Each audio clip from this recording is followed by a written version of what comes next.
Hi, my name is Kaylin Boss, and I want to welcome you to the Visionary Boss podcast, your guide to everything lifestyle from the mindset of a boss. I started the Visionary Boss in 2016 to share the best in intentional living, wellness, and career. The Visionary Boss philosophy is that being a boss starts with governing thyself, mind, and psyche.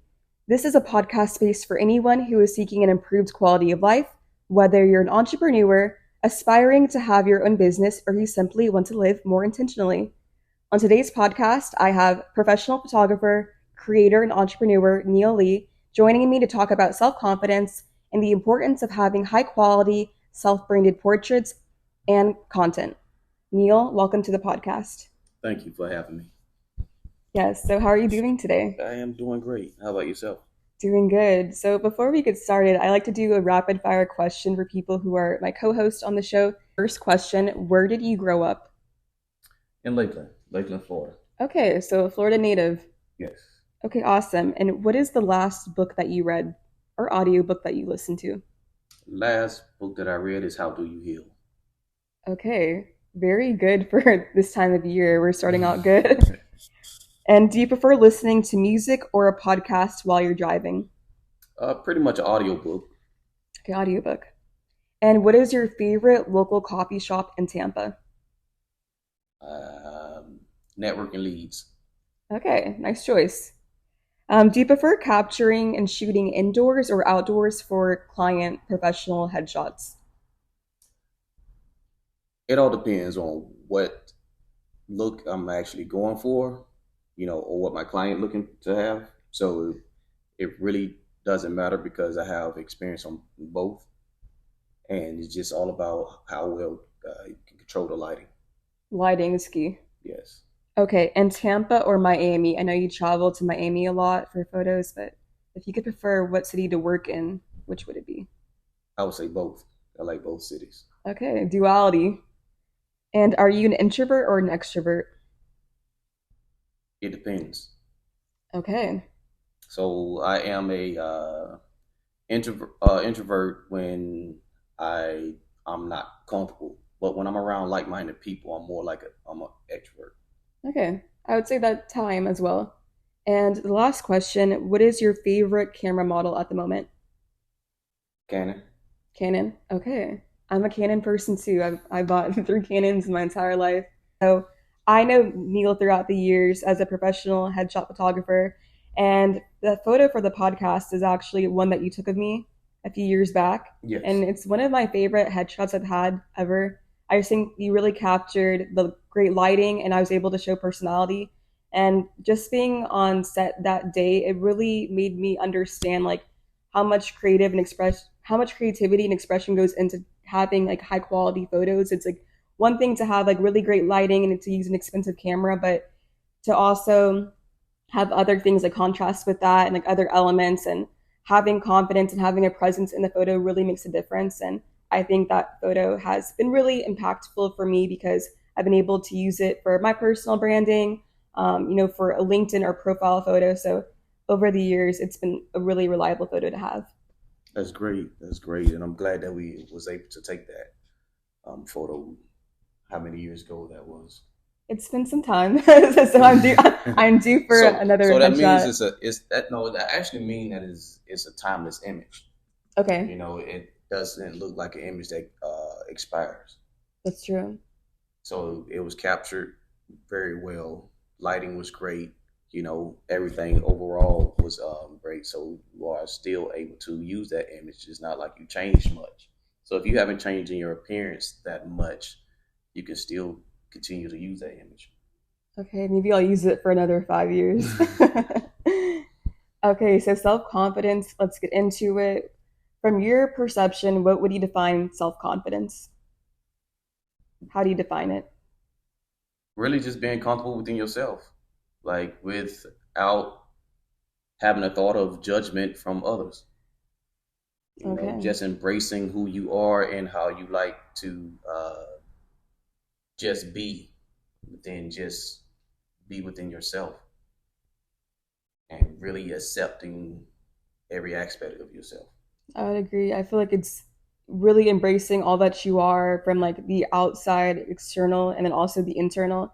And I didn't realize that a lot of people, like, you can look at them every single day and from the outside it wouldn't look like that they're lacking in self-confidence or that there's a departure of like self-esteem, but there's a lot of people who, may present well on the outside, but in the inside they don't fully embrace themselves, and it makes them like really insecure, and it can kind of be like shown, projected in way they communicate, and then they navigate professional relationships and then friendships and more personal relationships.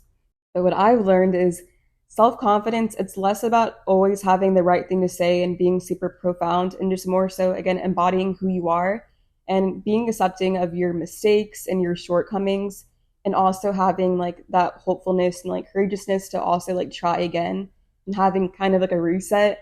And when I say reset, I'm reminded when we were taking the photos for my headshot, whenever I was with my sister too, whenever we would kind of mess up or get off track, you'd always tell us reset. You're right. And then you just saying that has stuck with me throughout the years. So I'll just be like reset, and then I self regulate, and then I'm able to be more present. Yes, reset is one of the things I came up with so you can have that authentic expression. And a lot of times we get stiff and we are waiting on the photographer. And at that time, when you are waiting on the photographer, it shows, it speaks uh, through the image or video when you are waiting instead of being in your natural state, because you're not in your natural authentic. You are more in a just in a shell.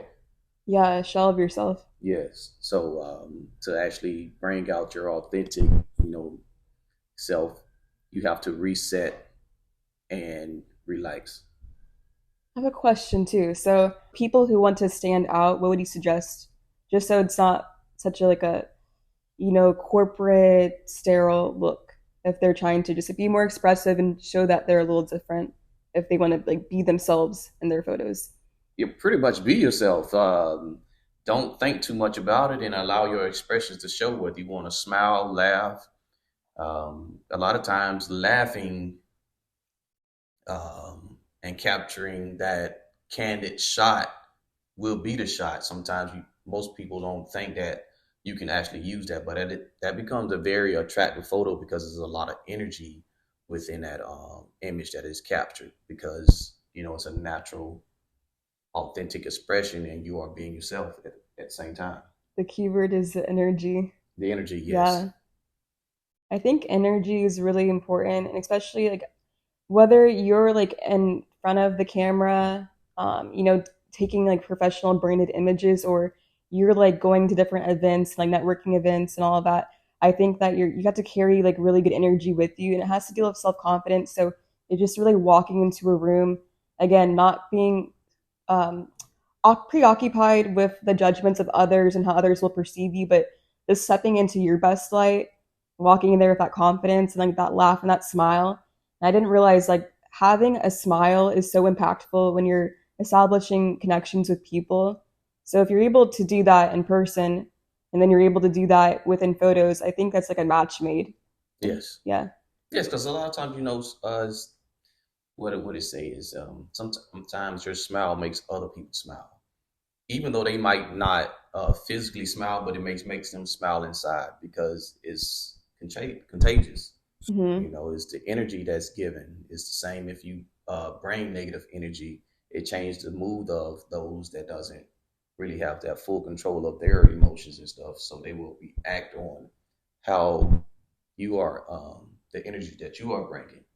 So positive energy, and when you smile, it does, bring positive energy to others, so they can actually feel that in a photo as well. Yeah.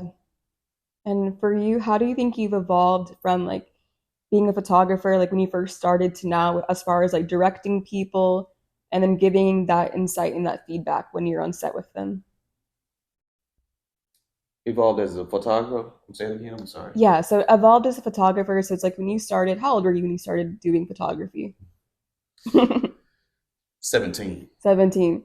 So from 17 to now, as far as like directing people like on set and like encouraging them to show personality and to smile and like really embody and capture certain energy. Do you Hmm. think that you had to learn to be able to direct people, or it's kind of like something that you naturally always been able to do?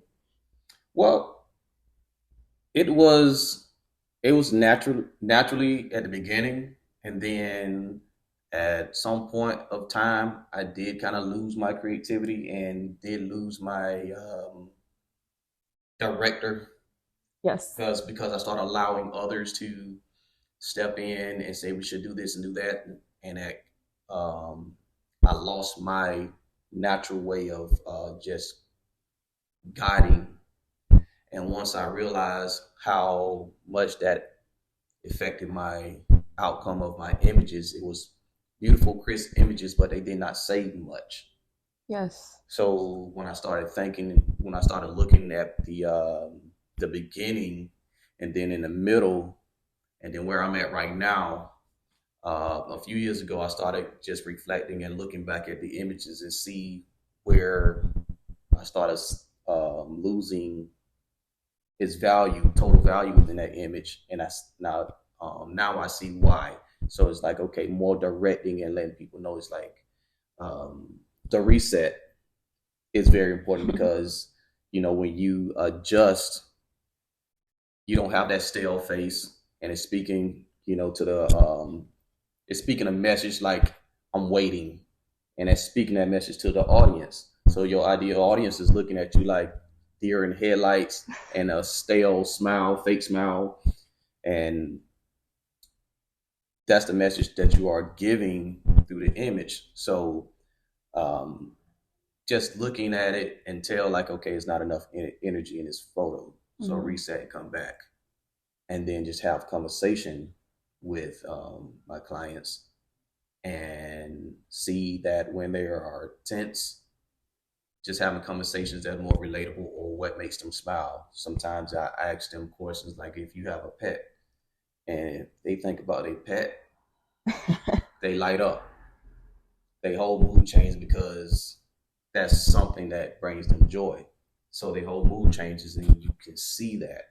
So that's one of the things I was like, okay, um, giving direction and and seeing that a change of energy is a lot that plays a big part.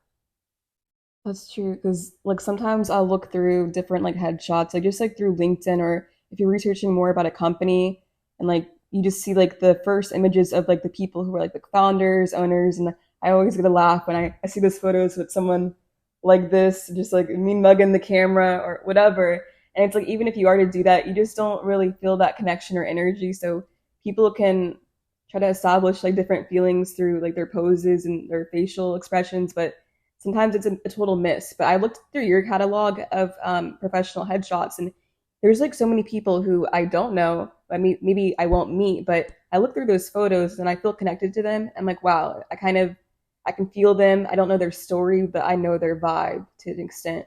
Right. So when you have those conversations, they become in that relaxed mode, and most of the time in your relaxed mode, you fall into the pose naturally instead of forcing yourself to pose.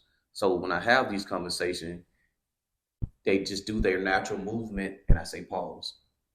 So I capture them in their natural movement because you naturally pose most of the time That's true. versus trying to force yourself to pose.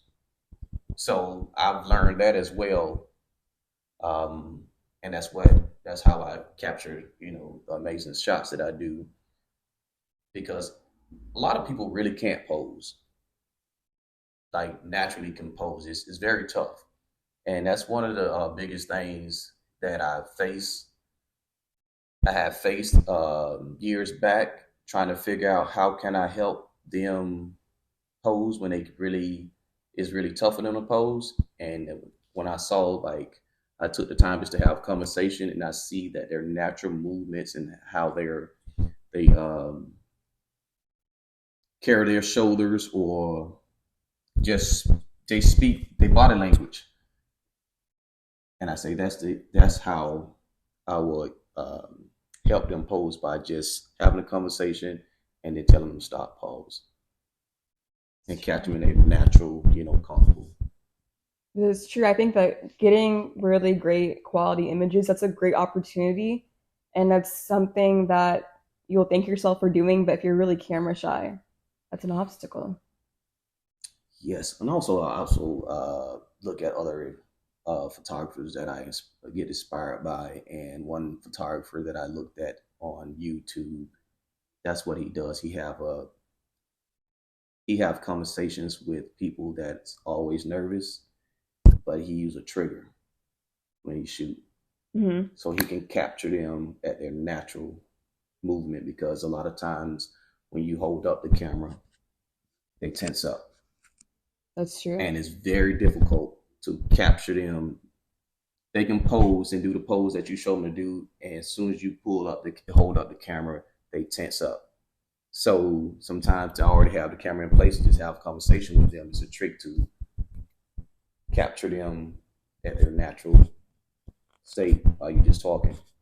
It's like when you go to the doctors, they talk to you, give you a shot, or draw your blood. Yeah, you Every tense up as soon as they get closer, and it's the same thing with me because I tense up when I get my shots taken, and it's difficult. So it takes a little time for me to warm up, and I don't know. It's just always been that way. Soon as someone push record, Mhm. my whole body tenses up. So would you say that you're great at directing, but as far as being in front of the camera, are you camera shy? Do you like having your photo taken? It all depends. Sometimes it's most of the time it's just being put on the spot that what makes me camera shy. So having my photo taken is being put on the spot, yes. But if it give me time to warm up, I'm okay. Okay. And I find that a lot with my clients. Sometimes just giving them time to warm up. So what I do is I don't let them put on their best outfit first. I pick out the one that is most likely won't make the cut. Take a few shots, get them warmed up, because I've learned in the beginning that I had to have them change back into the best outfit because I didn't get the shot at the beginning. Okay. Because at the end, that's when they had already warmed up. I know, like the last like 5 minutes, it's like I have all this confidence, and then you have like the music playing in the background on set, and Right. they're really feeling themselves, and then that's when you get the best shot. And then you was like, okay, change back into that first outfit again. That's how it is. And then look, no one would ever know. There's so much behind the scenes. Like for me, like getting into like production and I've done a talk show before, and I do a lot of photography and like branding for clients. It's like the behind the scenes, no one knows that entire story. But as long as like the final product is precise and it shows like what you're going for and aiming for the entire time, I think you're good. Yeah. Do you like doing photos, like taking photos more or video format?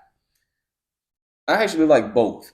It just I put more time into photos, but right now I am adding um, video. Always been into style video. The whole art form itself Mm. is just I didn't put that much time, invest that much time in learning doing video because I didn't care too much of doing the edits. That's I know that's true. It's like you're sitting at the computer. Yeah, so that's why I kind of backed away from video for a long time. But now I am willing to invest more time in learning how to do the edits on video, because one thing I can do great lighting, and I just never wanted to spend that much time learning how to do the video editing. I always hear that, like when I was like younger, getting into photography and videography, I always just assumed that a photographer and who also does video would enjoy both, but everyone has like their preference. So it really depends on the individual. But as far as like the landscape of social media now, people are doing more, short format, but now people are doing it like in 4K and like all this HD. So with people who are aiming to get high quality branding, whether like they're an entrepreneur, a real estate agent, or they offer a service, do you think that they should focus more on high quality video, photos, or both? Both. Both. Okay. both. It's very important to focus on both because video actually reach more people, and also people get the chance to see your personality. So if they never met you in person, video gives a little taste of your personality, and a lot of clients will hire you off your personality alone. Hmm. Good point. Because it takes, it's different types of buyers, and one of them is a relatable buyer. They want to connect with you, and they can't connect. They can't fully connect with you through an image. That's sometimes you have to have a conversation on the phone a couple of times for them to feel comfortable with booking you, because they want to be able to feel a connection. So if you have video, most of the time you would not have to go through those steps That is because true. they already can feel that connection. It's the same thing if you see actors and um, or your favorite celebrity speaking on video. Like I really like that individual. That's true. And then you start watching a bunch of videos. Yeah, You I start, like that person. That person is just like me. We think alike. Things like that, and then it doesn't matter what they end up doing. They can sell anything, and you're going to end up buying it because you like that individual. and I would say that if someone's, camera shy when it comes to photos, it could probably be the same also with, recording or even just like doing a voiceover. But we're in the era of people liking people off of their personalities. Of course, it's good to have like an extensive portfolio and have all the credibility, but having commonality is really important too. So for anyone who is nervous to record or to, do voiceovers, I would say it's something you kind of have to get over just to show yourself and who you are. And you'll be like surprised how many people relate to you. And that goes back to just like being on social media. I know a lot of people who are content creators. And so it's like all day you're just seeing photos all the time. And there was someone who I watched the other day, and she did like a video with a voiceover, and I was kind of blown away because there was so much more that meets the eye, and Mm-hmm. I didn't realize like how. And I knew she was like a great person, but her personality just like was showing even more. And then with also like stories, now people are doing like really highly produced stories, content like on their Instagram and Facebook, and I think that's also an extension of like showing their personality that can really help with establishing like rapport with an audience and then gaining retention and then getting new clientele. Of course, I definitely agree with that. And another thing is when you're doing video and um, you're very hesitant with doing video because you're not comfortable. I always tell people to record anyways, and you don't have to post it. Just keep recording till you start perfecting, but also listen to your recording and look at the video so you can know what to adjust. You'll know what to adjust, how you speak, your tone, your posture. Um, you can make those adjustments before you show it to the world. So, That's a fair point. I don't think people realize that enough. You don't always have to put well, out it's the just first thing. it's just like leaving a voicemail. You create a voicemail. Some people have to do it 20 times. Like I don't like the way I sound, and you do it over and over and over until you agree. Okay, I like the way this sounds. It's the same thing as when you're doing video. I don't like the way I look. I don't like the way this. I don't like the way I'm sitting. I don't like slouching. You change those things, but you the only one seeing it first. So once you start correcting those things, you'll start getting comfortable with, okay, now I like it and I can show it to the world now.